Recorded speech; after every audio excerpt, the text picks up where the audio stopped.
Hello everyone, welcome back to Dragonfly Engineering. So this week we got an interesting 5-axis machining project, and we are going to machine this part right here. You can see how we've got a partial gear with a shaft, and then there's like this foot with like a serrated grip in the middle. And apparently this part is used for wrapping a wrapper, I think around candy or something like that. So basically both of these parts work in tandem. So the two gears mesh on a couple of shafts, and then they pinch something. And then I think they twist paper around a packaging machine or something. So my customer contacted me, and basically the original parts were these injection molded plastic parts, and one of them broke. And he attempted to glue it back together, and I think he even tried pinning it and things, but basically the mission is to copy this part, which is on a machine, which I think is not, I don't think you can buy a replacement from this old packaging machine, and make it out of metal, in our case aluminum, and yeah, so the guy can get his packaging machine back up and running again. There was a few options with this part that I talked with the customer. The original foot is plastic, so it's got a plastic bearing in this hole, this bearing hole.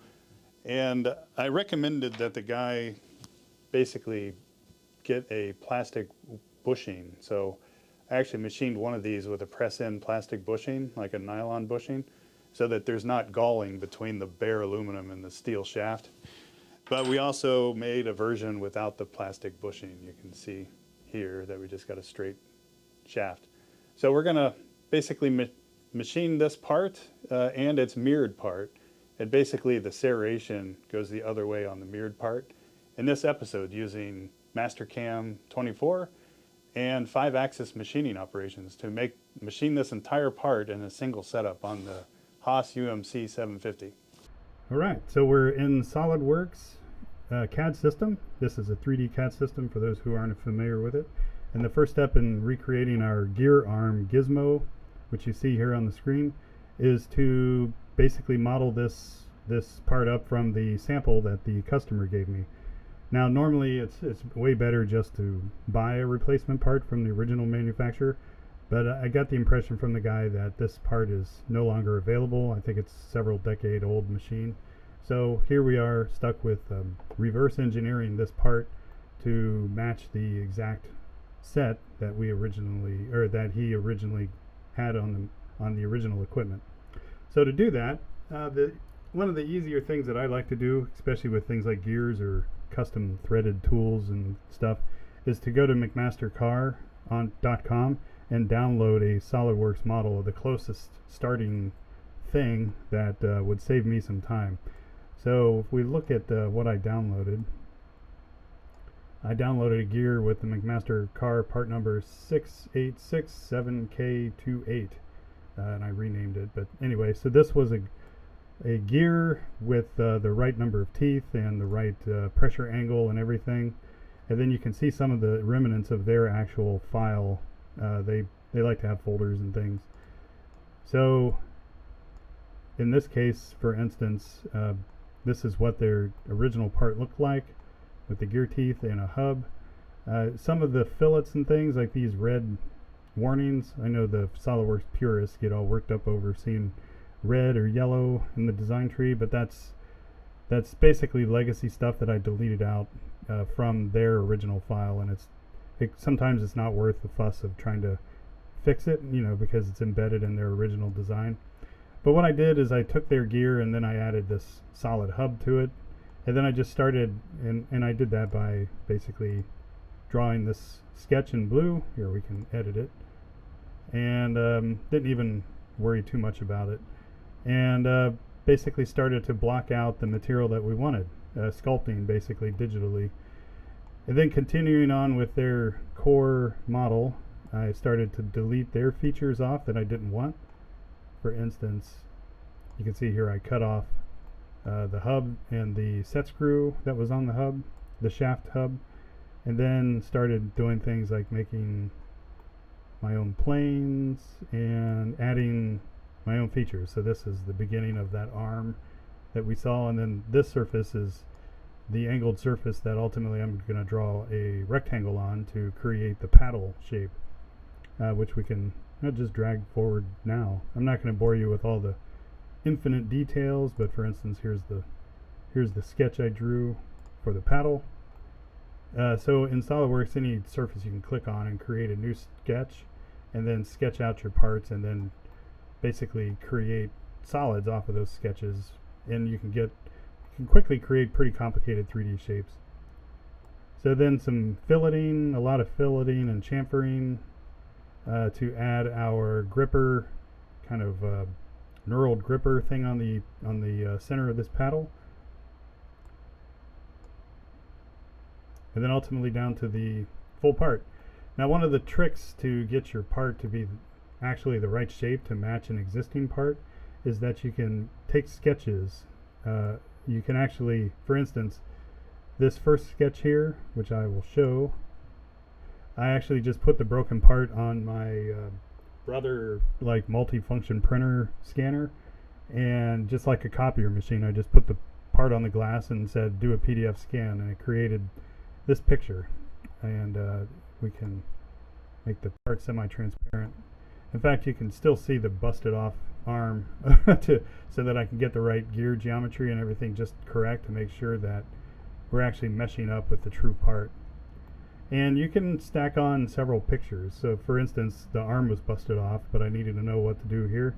So I took a cell phone picture of the mirrored part, and that allowed me to refine the arm shape. So if we go down to and turn on the sketch that I took with my cell phone, you can see basically that I was able to determine that you know, the geometry of this foot out here is correct by basically drawing it to the shadow. And you can edit your sketch, for instance, you know, in real time. You know, so if I'm thinking, oh, I'm a little short there, then I can just click on, hopefully, oh, it doesn't like that. I gotta exit the sketch of the picture. And you can say 1.83 instead of 1.73. And then you can push your part out a little more, but you can see, oh, well, now it's not quite right. It doesn't line up with the original. So you can kind of just, you know, almost like clay sculpt your digital model to match your picture. So we'll move that back to the original, and there we go. So after doing the sketch, oh, I can show you how I did that too. So under, let's see, tools and sketch tools. Oh, I have to be in a sketch. So let's enter this sketch that actually just houses this picture. You go to tools and sketch tools, and then sketch picture, and you can actually insert a picture. It'll ask you to open a file, a compatible picture file, and stick it in there. Okay, and that's how we modeled our part, by copying or starting off with someone else's work and modifying it. Oh, one more thing. I forgot to mention that I also made a mirror copy of this part, and I believe you define a plane, and then you can say save as mirror, and it will mirror copy. In our case, I mirrored so that these knurled teeth go the other direction, and then these two gears work together. So let's see if I can find that assembly. Here we go. Yeah, so here you can see the two teeth are meshed together there. And this was also a step that I did to confirm that basically this, you know, I've got the tooth geometry correct, and they do actually mesh up when the gripper is in the grip position. I'm not quite sure how these gears are actuated. I assume that there is some cam rod or a rack and pinion situation here, but there doesn't seem to be enough room for that. So there must be counter-rotating gears in the machine that actually actuate this gripper. But here is the original and then the mirrored part confirmed that they fit together in SolidWorks, which was kind of an important step because it would suck if I machined these and they didn't mesh very well. Okay, so let's, the next step is to export this part into a CAD file called a step file, which is, this is what I like to use with MasterCAM, and then I'll meet you over at MasterCAM. Okay, so we're over here on MasterCAM on the CAD computer that April and I made about a year ago now. And so check out that episode if you'd like to see. But here we are with the MasterCAM window, and here is the model that I've imported. Now I've already done the toolpath for all of these operations. In fact, you can see it all right here. There's quite a bit, but we're going to go through some of the more interesting toolpaths in this. This isn't like a rigorous MasterCAM tutorial, but I just wanted to kind of give you a survey view of it.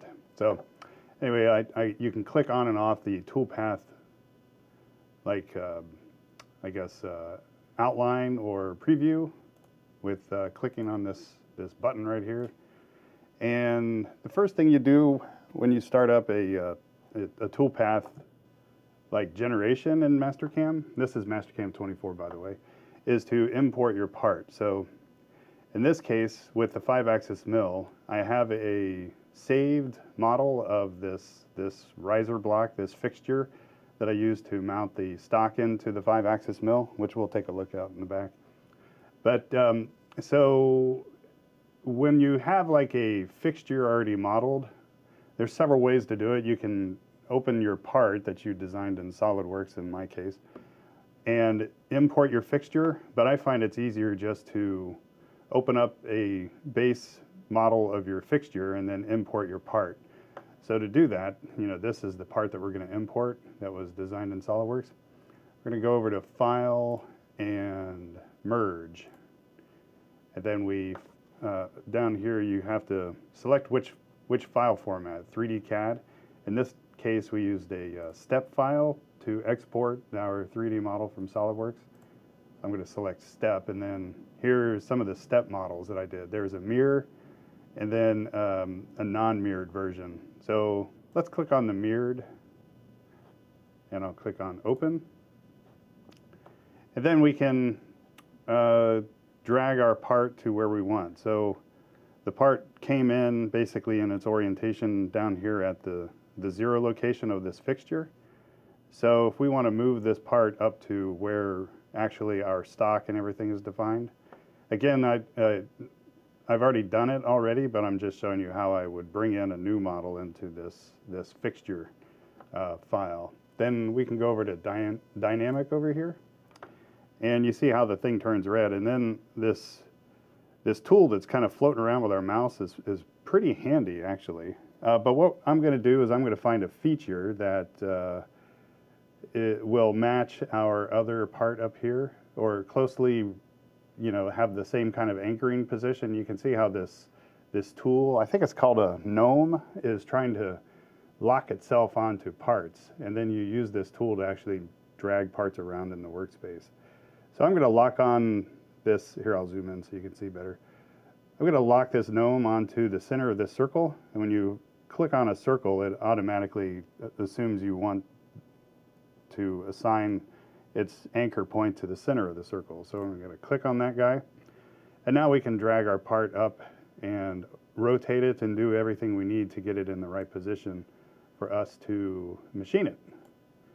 And it could be that this, so when I machine these parts, there's a mirror image of it because this is 2/2 of a gripper. So maybe this one is the mirror of this one. We'll see here in a second. But now I can rotate this part around to get its orientation correct by clicking on these semicircles, and then you can drag and rotate it.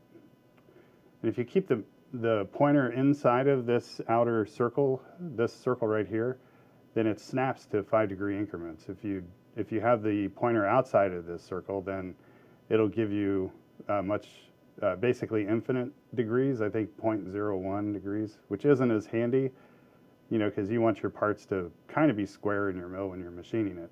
So we're going to snap it to 90 degrees, and you got to click again to accept that change.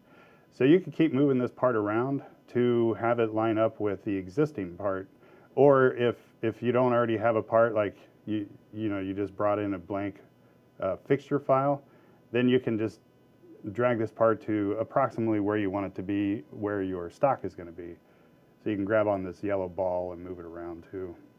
So in our case, we can actually snap this part onto another feature of our first part. So let's see if we can do that.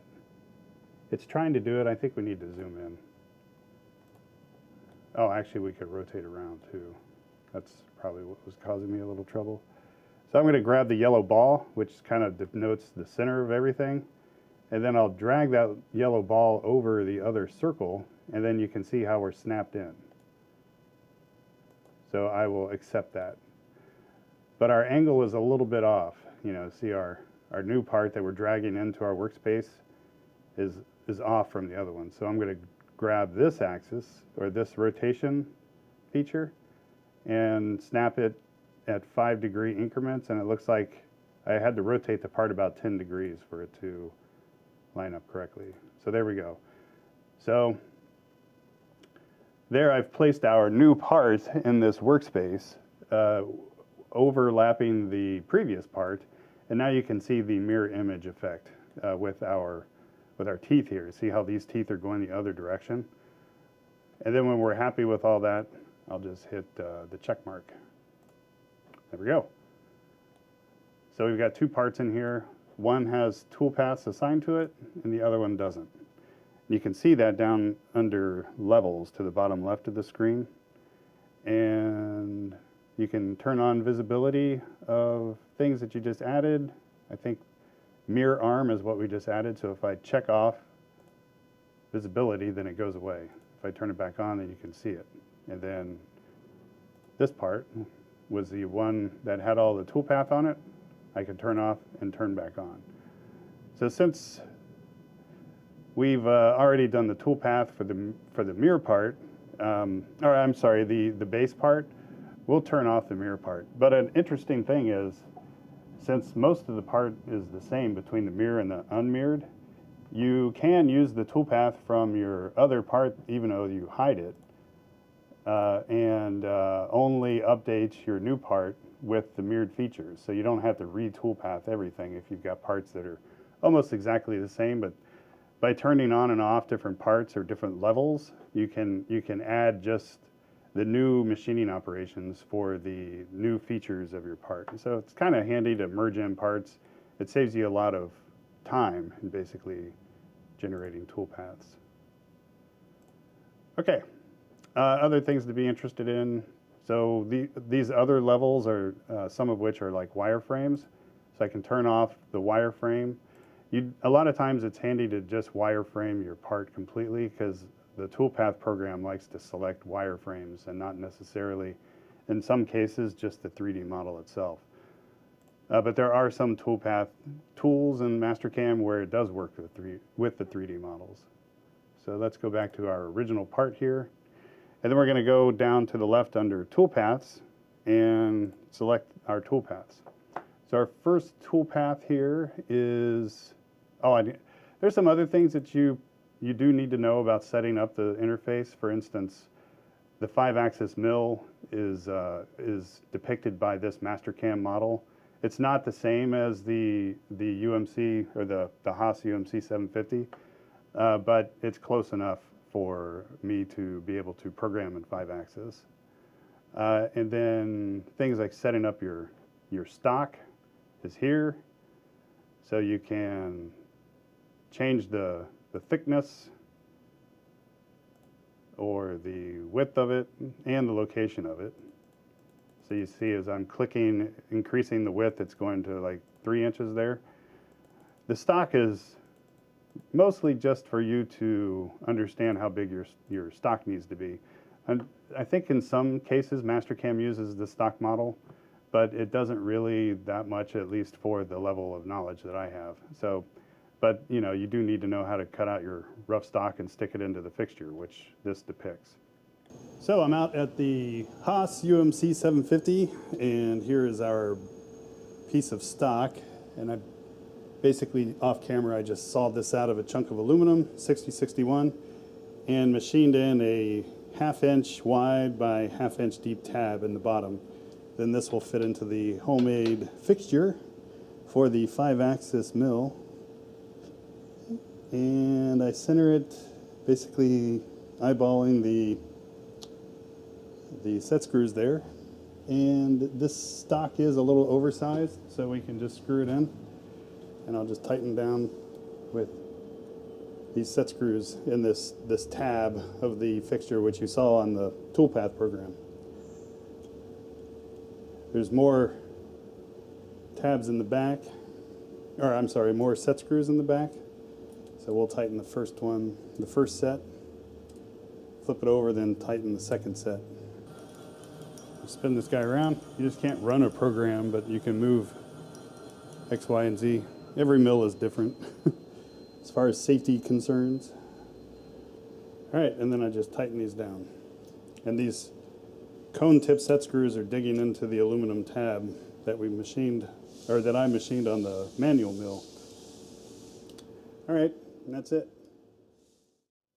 And other setup things is the tools, which we won't get into too much, but there's a tool list that you can import that's tied to your mill, you know, where you've already measured all the tool offsets. Sure, whatever. Yeah, we'll exit. Okay, back to our tool paths. So if we click on the very first one here, again, we're not going to go through everything. I'm just going to show you the highlights. But the first thing we want to do when we have our stock defined by this dotted red line and our part is positioned in our fixture, and in this case, the 0 for the mill is actually down here at the 5-axis rotation point. So on the table of the mill itself, in fact, I can show that. Let's see, under levels, UMC table, we can turn that on. Okay, so this is the table of the UMC mill, and then this riser block here was also added. So this is actually more depictive of the Haas 5-axis working or work area, you know, so we've got this rotating table that will move around and things like that. So our 0 is actually at the table rotation. Okay, now that we got our part loaded into our work interface, I usually save this as the part name just so I don't overwrite my original configuration for the environment. And you can see here we've got the Haas table, the spacer, the fixture, and then our stock loaded, and then our part is positioned inside of the stock that we just, or that I defined in the setup. So the first operation that we're going to do is the 3D high-speed dynamic OptiRough, and I've already done all these toolpaths so we can kind of go through it just because of time considerations. And this is not a full tutorial, but kind of an overview so that the entertainment factor stays reasonably high. So if we want to rough this out, you can either right-click in the work environment and say Mill Toolpath and find a decent amount of options for you, or you can go up here and find the one that you like the most. So you can click on this. Oh, okay, OptiRough, Dynamic OptiRough in the 3D section. So since we've already selected it, let's click on it just to see. Oh, okay, here we go. Actually, we can just do a new one if you guys want to see. All right, so toolpath type, you can select, you can still select even though you selected Dynamic OptiRough, but basically when you do a toolpath operation, you just go down the list that they provide, and you pretty much have to answer the questions in each one of these different categories. So we're going to click on Model Geometry, and we're going to select our model that we are going to rough out of the stock. So to do that, you can click on this Select Entity, and you can triple click on a 3D part, and it'll select all of the surfaces on that. So I will click 3 times. It took me a couple tries to do that. And you can see everything's highlighted. So we'll say in selection.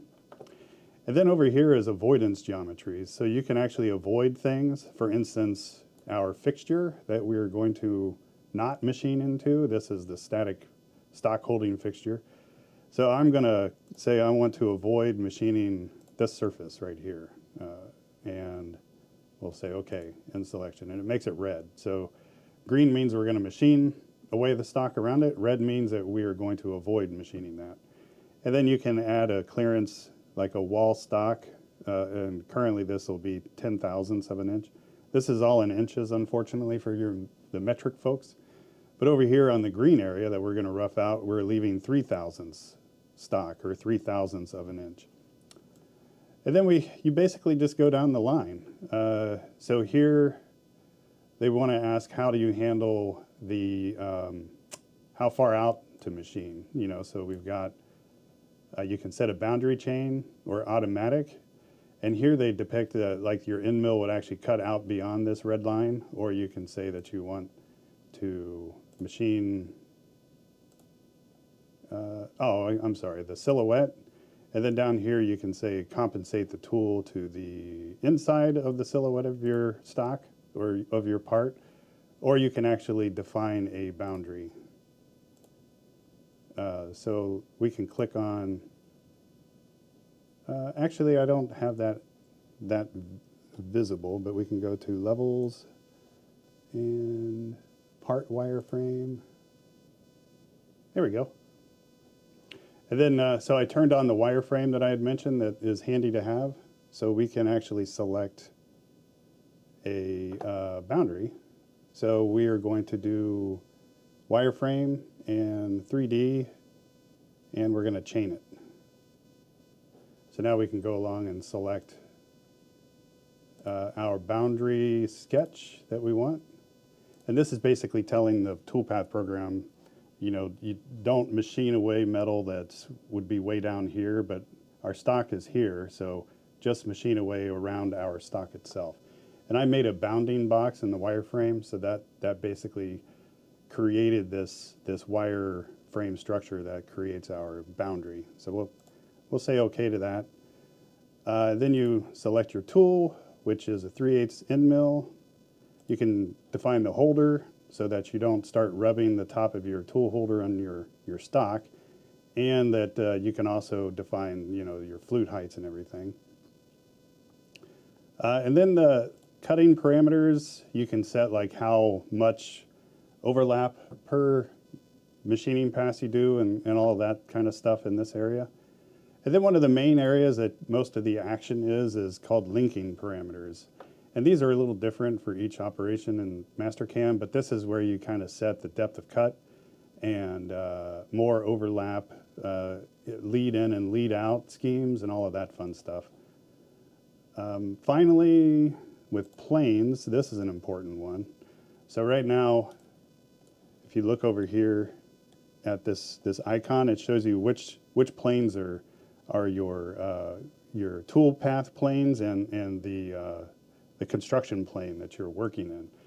So right now, so the work coordinate system is top, which is the entire mill, and we want to machine from the front direction. We want to machine all of this material off. So we're going to say the front plane for the tool plane and the front plane for the construction plane, and you can kind of see the cheat down here with this icon that says the mill's going to be cutting this direction into our stock. So that looks good. And what we'll do is hit this blue plus, and it will actually calculate and come up with a way to hog out all this material based on what we told it. So we made the boundary wall this kind of dotted line here, so you can see how the toolpath program kept the tool inside of our boundary wall that we selected. So now if we want to adjust that, we can go back to wherever we did that tool path control, and we can say that we want the compensate for the tool, you know, how to contain the machining operation to the center. And you can see how they depict, okay, now your end mill is going to go basically, the center of the end mill is going to go to the center of the line of your boundary. We can hit plus again, and now you see how we are cutting basically to the boundary. Now things can get out of hand. For instance, if you say compensate to the outside, and strategy would be from outside, then what would happen is the toolpath program would want to think that there's metal everywhere, and it would machine all the way up until it hit this boundary. But if let's just say compensate the outside for now, and we'll hit the plus. And there you see the toolpath program is saying, okay, you want to machine the material one tool width away from your bounding area, which actually could have been a better option for me, actually. And then also, since we made this an avoidance plane, it's not going to machine into our fixture. Anyway, so that is the roughing of our part, and instead of just showing you what I already did, I just made a new one. So this is hogging it out. So, but let's X out of this since we've already made one, and no, we don't want to save that. And we can go back to our toolpaths, and we can see what I did when we actually machined this part. So you can see how I had the toolpath go to the center of the boundary. And it figures out everything for cutting out your material. And then, you can always simulate these with, let's see here, backplot. And then it'll show actually how we hog out all the material around our part. My tool definition isn't quite right. The tool isn't that long out the back, but anyway. So, and then also, if you'd like to see a full mass simulation of this, then we can click on Verify, and it will actually populate the stock. And I got all this on one screen right now. And we can actually see how this cuts in real time with simulated stock in the mill.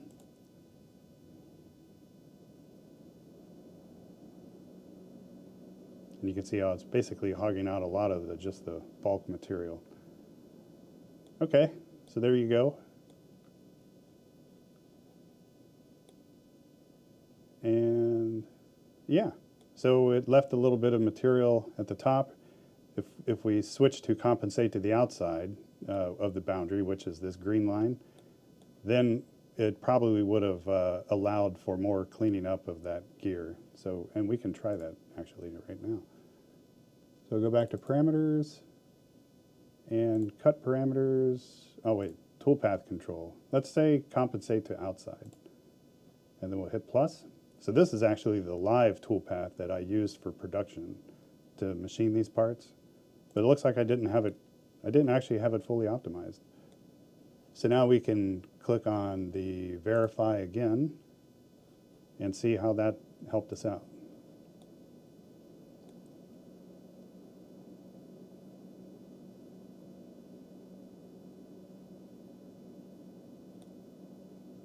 Yeah, so you can see by saying compensate to the outside of our boundary, it allowed us to remove more of the rough material. So that is the roughing, 3D roughing, and that saves you a lot of time over some of the older toolpath programs that I used prior to using MasterCAM.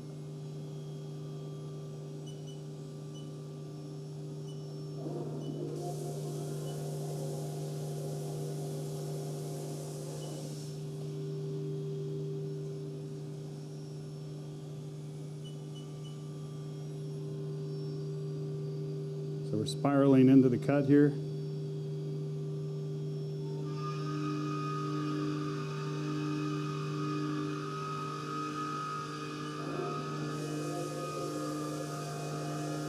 Now we're going to be cutting a lot of this with the coolant on, so it's kind of hard to see exactly what's happening with the cut, but this is the reality of high-speed production machining, is if you don't have coolant running on aluminum, you're just going to fill up your flutes with aluminum, like welded on, or friction welded aluminum into the flutes of your mill and break it off. So I think what we'll do is I'll just show some of the coolant machining, but we may actually machine the whole part and then go back for the toolpath portion of the video and basically remachine the finished part just to show the toolpath without the flood coolant going on.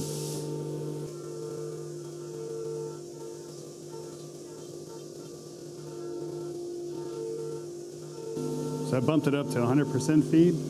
This was the production feed rate for just cranking this, you know, optimized time for multiple parts. Normally for one-offs, I maybe wouldn't cut so fast just because I'm debugging the toolpath as I'm going.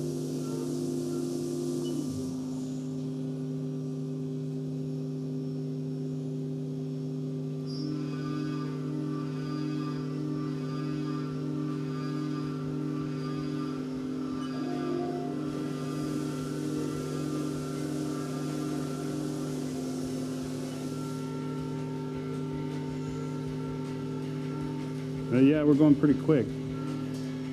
Right now we're doing 9,000 RPM and 50 inches per minute.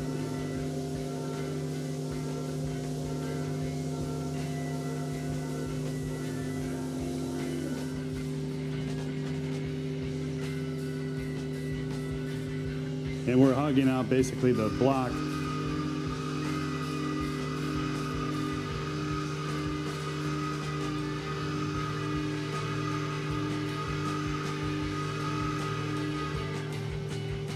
To form up our gear arm shape.